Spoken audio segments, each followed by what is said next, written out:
Hello friends, இன்றைக்கி நம்ம பார்க்க போகிறது ஜாப்பனி அனிமி சீரீஸான ஃபயர் ஃபோர்ஸ் சீசன் 2 எபிசோட் 17 தான் இன்னைக்குள்ள வீடியோவில் பார்க்க போகிறோம். உங்களுக்கு இந்த வீடியோ பிடிச்சிருந்தது அப்படின்னா லைக் பண்ணிட்டு அப்படி மறக்காமல் நம்ம சேனலை சப்ஸ்கிரைப் பண்ணிருங்க. இவ்வளோ நாள் ஓடிட்டு இருந்த அந்த ஓப்பனிங் சாங்க்கும் இப்போ ஓடிட்டு இருக்க இந்த ஓப்பனிங் சாங்க்கும் டிஃப்ரென்ஸ் இருக்கும். நோட்டீஸ் பண்ணாதவங்க நோட்டீஸ் பண்ணி தெரிஞ்சுக்கோங்க. சரி, வாங்க நம்ம வளவலன்னு பேசாமல் இன்னைக்குள்ள கதைக்குள்ள போக ஆரம்பிக்கலாம். இன்னைக்கு நம்ம பார்க்க போகிறது ஃபயர் ஃபோர்ஸ் சீசன் 2 எபிசோட் 17.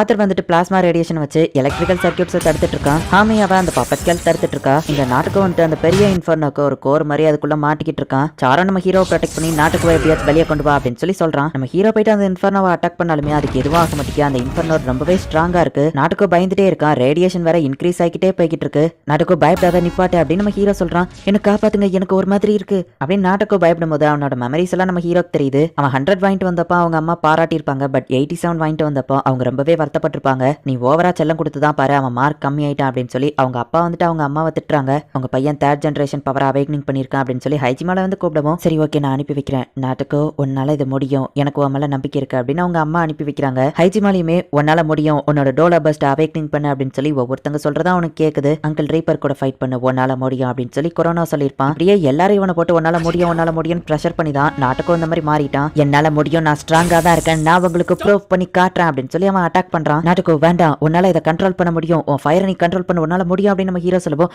என்னால முடியும் அப்படின்னு சொல்லி திரும்பவும் அவன் ஃபயர் பவரை அதிகமா இன்க்ரீஸ் ஆக்குதான். நம்ம இங்க இருந்து ஓடுனாலும் தப்பிக்க முடியாது, நம்ம எல்லாரும் சாவ போறோம் அப்படின்னு சொல்லி இங்க வந்துட்டு வெடிக்க போறத சென்ஸ் பண்றா. இவ்வளவு பெரிய பிளாஸ்ட்னா கண்டிப்பா சுத்தி 500 கிலோமீட்டர் ரேடியஸ்க்கு எல்லாரும் சாவ போறோம் அப்படின்னு சொல்லி விக்டர் சொல்றான். இங்க இருந்து ஓடுனாலுமே கூட யாராலையும் தப்பிக்க முடியாது, எல்லாரும் சாக போறோம்னு சொல்லி ரெடியா நின்னுட்டு இருக்காங்க. நம்ம ஹீரோவாலேயே எதுவும் பண்ண முடியல. நாட்டுக்கோ பிளாஸ்ட் பண்ணிதான் பில்லர்ஸை ப்ரொடெக்ட் பண்ண வேண்டியது என்னோட கடமை அப்படின்னு சொல்லி சாரோன் அதை அப்படியே தாங்கி படிக்கிறான். அந்த எனர்ஜி அவன் அப்படியே அப்சர்வ் பண்ண ட்ரை பண்றான். ஆனா அவனால அது முடியல. நான் ஒரு ப்ரொடெக்டர், எல்லா பில்லர்ஸையும் ப்ரொடெக்ட் பண்ணி ஆகணும் அப்படின்னு சொல்லி சாரோன் அதை கஷ்டப்பட்டு புரிச்சிட்டு இருக்கான். நான் கொஞ்சம் ஓவரா போயிட்டேன்னு நினைக்கிறேன். சரி, சாரன் தானே எனக்கு ரெஸ்பான்சிபிலிட்டி, அவனே இதை பாத்துக்கிட்டோம் அப்படின்னு சொல்லி ஹாமியா அங்கிருந்து ஓடி போறா. சின்ன வயசுல இருந்தே சாரன் தான் ஹாமியாவை வளர்த்திருப்பான். நீ ஒண்ணு என்ன பாத்துக்கிடணும்னு அவசியம் இல்ல, நான் ஒன்னும் சின்ன குழந்தை இல்ல, உன் மைண்ட்ல என்ன ஓடுதுன்னு கூட எனக்கு தெரியும் அப்படின்னு சொல்லி அவனை போய் அவ கிக்க விடுறா. இதெல்லாம் ஏன் இப்போ என் கண்ணுக்கு தெரியுது, ஒருவேளை சாவறதுக்கு முன்னாடி லைஃப் ஒரு செகண்ட் ஃபிளாஷ் அடிக்கும்னு சொல்லுவாங்களே, அது இதுதானோ. ஹாமியா அப்போல இருந்து இப்போ வர வளராம தான் இருக்கா. அதுக்காக வச்சு நான் அவ கூட இருந்து அவளை ப்ரொடெக்ட் பண்ணி ஆகணும் அப்படின்னு சொல்லி அவ்வளோ எனர்ஜியவோ சாரன் அவனுக்குள்ள அப்சர்வ் பண்ணி இப்போ அப்படியே மேல பார்க்க ரிலீஸ் பண்றான். ஸ்ட்ரைட்டா அது அப்படியே ஸ்பேஸுக்கு போய் மூணை நோக்கி போய்கிட்டு இருக்கு. என்னால ஏந்திக்க கூட முடியல அப்படின்னு சொல்லி சாரான் இப்ப அப்படியே கீழே விழறான். அந்த அட்டாக் மூணுல போய் லேண்டிங் ஆகுது.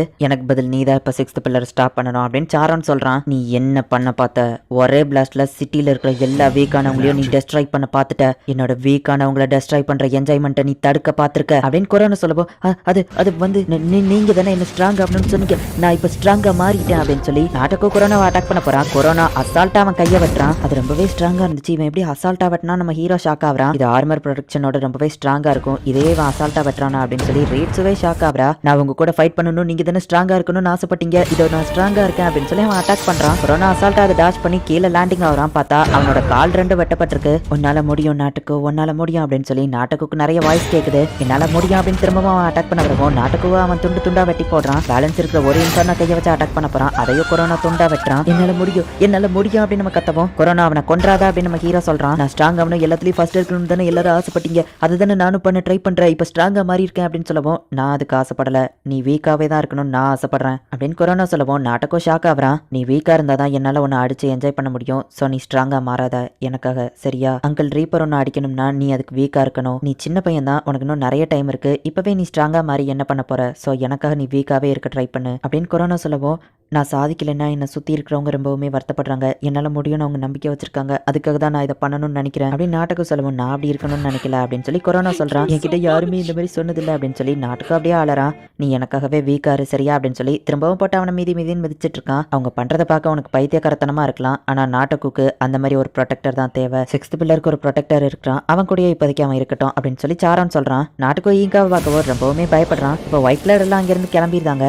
வாழ்க்கணும் ஆத்தரும் எல்லாம் முடிஞ்சதுக்கு அப்புறம் தான் சம்பவ இடத்துக்கே வராங்க. ஒரு வழியா ஃபைட்டிங் முடிஞ்சிருச்சு. இந்த சண்டையில 32 பேர் இறந்துட்டாங்க. மூணுல லேண்டிங் ஆன அந்த அட்டாக் ஒரு பெரிய ஓட்டையை கிரியேட் பண்ணுச்சு. பட் மக்கள் யாரும் பெருசா அதை கண்டுக்கடல. ஹைஜ்மால இருக்கிற மற்ற குழந்தைங்களை இதுக்கப்புறமா ஒழுங்கா ட்ரீட் பண்ணுவோம்னு அவங்க சொல்லியிருக்காங்க. நாட்டுக்கும் இப்போதைக்கு கொரோனா கூட இருக்கிறது தான் பெஸ்ட்னு சொல்லி அவனை நாங்க அங்கேயே விட்டு வந்துட்டோம். கேப்டன் ஓபி, விக்டர், அப்புறம் நாங்க 3 பேரும் இப்போ ஹைஜ்மாக்கு தான் ரிப்போர்ட் பண்ண போய்கிட்டு இருக்கோம் அப்படின்னு நம்ம ஹீரோ சொல்றான். பிரசிடென்ட் ஹைஜ்மா எங்களை இங்க வர வச்சதுக்கு ரொம்பவும் தேங்க்ஸ் அப்படின்னு கேப்டன் ஓபி சொல்றான். அத்தமாரி ஹைஜ்மாக்குள்ள நுழைஞ்சிருக்கீங்க, எங்களை எதிர்த்துட்டு இந்த எம்பையர்ல உங்களால இருந்துட வந்துட முடியும்னு நினைச்சீங்களா அப்படின்னு அந்த பிரசிடென்ட் கேட்கவும், என்ன மிரட்டுறீங்களா நோபி கேட்கறான். ஒயிட் கிளாட் கூட சேர்ந்து நீங்க எங்க கூட ஃபைட் பண்ணதுன்னு தெரிஞ்சதுன்னா உங்களை எங்களால என்ன வேணா பண்ண முடியும் அப்படின்னு பிரசிடென்ட் சொல்லவும், நாட்டுக்குவா என்ன பண்ணீங்க அப்படின்னு நம்ம ஹீரோ கேட்கறான். டோலா பஸ்ட் இருக்கிற அந்த தம்பி நீ தானே, அவனை இப்போதைக்கு ஹைஜிமா டேக் கேர் பண்ணிக்கிடும், அவனை பத்தி நீ கவலைப்பட தேவையில்ல, நீ ஒரு டோலா பஸ் தானே, ஒன்னு எங்களை டெஸ்ட் பண்ண விட்டேன்னா அவன் கம்பெனி பண்ண தப்ப நாங்க மன்னிச்சிருவோம் அப்படின்னு அவன் சொல்லவும், கம்பெனி 8ஓட வேலையை மத்த கம்பெனியை செக் பண்றது தான், நாங்க ரிசர்ச் பண்ணதுல எவாஞ்சலிஸ்க்கும் உங்களுக்கு தொடர்பு இருக்கும்னு எங்களுக்கு தோணுச்சு, அதனால தான் நாங்க அத்துமீறி நுழைஞ்சோம், எங்க ரிசர்ச் படி அமட்டராஜு ஒரு லிவிங் ஹியூமன் பீயிங்கால தான் இயங்குது அப்படின்னு சொல்லி விக்டர் கேட்கவும், ஆமா உண்மைதான், அமட்டராஜுக்குள்ள டோலா பஸ்ட் இருக்கிற ஒரு லிவிங் பீயிங்னால தான் அது இயங்குது, அதுக்கு இப்ப என்ன பண்ணணும்னு சொல்றீங்க, அந்த ஒரு பர்சன்னால தான் மொத்த டோக்கியோ எம்பையருமே நல்லா இருக்கு, அதை நீங்க இப்ப ஷட் டவுன் பண்ணணும்னு சொன்னீங்கன்னா இந்த மொத்த டோக்கியோ எம்பையருமே பாதிக்கப்படும், நீ ஒரு டோலா பஸ் தானே ஷீன்ட்ரோ, பல கோடி மக்களோட உயிரை காப்பாத்தணுங்கிறதுக்காக அவன் உயிரை சாக்ரிஃபைஸ் பண்ண மாட்டியா என்ன, நீ ஆல்ரெடி ஃபயர் சோல்ஜர் ஆனதுக்கு காரணமே மக்களோட உயிரை காப்பாத்தணுங்கிறதுக்காக தானே அப்படின்னு சொல்லி அந்த பிரசிடென்ட் கேட்கவும், கண்டிப்பா நான் சாக்ரிஃபைஸ் பண்ணுவேன் அப்படின்னு நம்ம ஹீரோ சொல்றான். அப்புறம் என்ன அது ஒரு பெரிய விஷயமா வந்து பேசிட்டு இருக்க அப்படின்னு சொல்லி அவன் கேட்கவும், விருப்பமே இல்லாம ஒருத்தங்களை சாக்ரிஃபைஸா பண்றது டார்ச்சர் தானே அப்படின்னு சொல்லி நம்ம ஹீரோ கேட்கறான். பல கோடி மக்களோட உயிரை காப்பாத்தணுங்கும் போது ஒருத்தரை சாக்ரிஃபைஸ் பண்றதுல பெரிய என்ன தப்பு இருக்கு, நீ அதை பண்ணுவேன்னு சும்மா பேச்சுக்கு தான் சொல்றியா இல்ல நிஜமாவே பண்ணுவியான்னு கேட்கவும், கண்டிப்பா நான் பண்ணுவேன் அப்படின்னு நம்ம ஹீரோ சொல்லவும், வேண்டா ஷீன்ட்ரோ, நீ ஒன்னு சாக்ரிஃபைஸ் பண்ணா 1 பில்லியன் மக்களை காப்பாற்ற முடியும்னா நீ ஒரு ஹீரோவா இருக்கும்போது உன்னால அதை விடவே அதிகமான மக்களை காப்பாற்ற முடியும் அப்படின்னு கேப்டன் சொல்றான். யாரும் சாக்ரிஃபைஸ் பண்ண தேவையில்ல, யாருமே சாக்ரிஃபைஸ் பண்ணாத மாதிரியான நான் ஒரு அமட்ராஜுவை கண்டுபிடிக்கிறேன், அந்த பவர் சோர்ஸ் மொத்த உலகத்துக்குமே பவரை கொடுக்கும் அப்படின்னு வால்கனங்க வந்து நிக்கிறான். இவனோட தாத்தாவும் அப்பாவும் தான் அமட்ராஜுவை பில்ட் பண்ணாங்கன்னு சொல்லப்போ அவனை உள்ள விடுங்கன்னு பிரசிடென்ட் சொல்றான். உன்னால அப்படியே ஒரு சோர்ஸை பில்ட் பண்ண முடியுமான்னு பிரசிடென்ட் கேட்கவோ, கண்டிப்பா என்னால முடியும், யாரும் சாக்ரிஃபைஸ் பண்ண தேவையில்லை அப்படின்னு வால்கன் சொல்லவும், அப்படியே ஒரு சுச்சுவேஷன் வந்தாலும் ஷீன்ட்ரோவை நாங்க சாக்ரிஃபைஸ் பண்ண விட மாட்டோம் அப்படின்னு கேப்டன் சொல்றான். எல்லா பில்லர்ஸ்க்கும் ஒரு ப்ரொடெக்டர் இருக்காங்கன்னா என்னோட ப்ரொடெக்டர்ஸ் இந்த கம்பெனி 8 தான் அப்படின்னு சொல்லி நம்ம ஹீரோ மனசுக்குள்ள ஹாப்பி ஆகிறான். அப்படி ஒரு சோர்ஸை உன்னால கண்டுபிடிக்க முடியும்னா ஹைஜமா உனக்கு ஃபுல் சப்போர்ட் பண்ணும், தேவையான சப்ளைவை நாங்க உனக்கு கொடுக்குறோம், உண்மையிலேயே உன்னால அது முடியுமான்னு அந்த பிரசிடென்ட் கேட்கறான். கண்டிப்பா அப்படின்னு சொல்லி நம்ம ஹீரோவை வாழ்க்கணும் சொல்றாங்க. அப்படி நீ ஒரு சோர்ஸை கண்டுபிடிச்சா அதோட பாட்டன் ஹைஜிமாக்கு தான் சொந்தமாக்கணும் அப்படின்னு அவங்க சொல்லவும், எனக்கு பணத்தை பத்திலாம் கவலை இல்ல அப்படின்னு வால்கன் சொல்றான். நாட்டுக்கு என்னாச்சுன்னு கேட்கவும், அவனோட பவர்ஸ் அவனுக்கு கண்ட்ரோல் பண்ண இப்போதைக்கு கத்து கொடுத்துட்டு இருக்காங்க, அவனை பத்தி நீ கவலைப்பட தேவையில்லை அப்படின்னு அந்த பிரசிடென்ட் சொல்றான். இங்க உண்மையிலேயே நாட்டுக்குவ ஓரளவு கொஞ்சம் நல்லா தான் பாத்துக்கிட்டாங்க. அங்கிள் ரீப்பருக்காக நீ வீக்காவே இருக்க ட்ரை பண்ணு ப்ளீஸ் அப்படின்னு கொரோனா கேட்கவோ, சரி அப்படின்னு சொல்லி நாட்டுக்கு ஹாப்பி ஆகிறான். இந்த இடத்துலயே இந்த எபிசோட் முடியுது.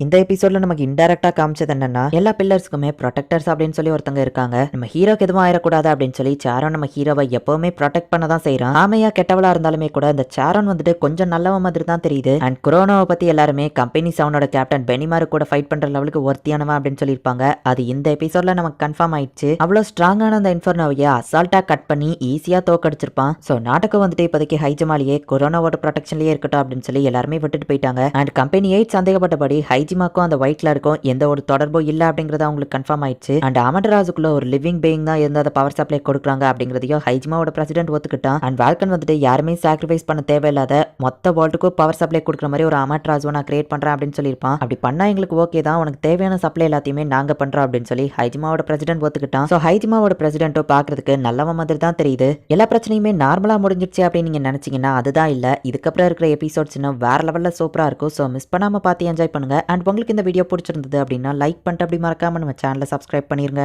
தேங்க்யூ ஃபார் வாட்சிங். Bye guys. நெக்ஸ்ட் எபிசோட்ல மீட் பண்ணலாம்.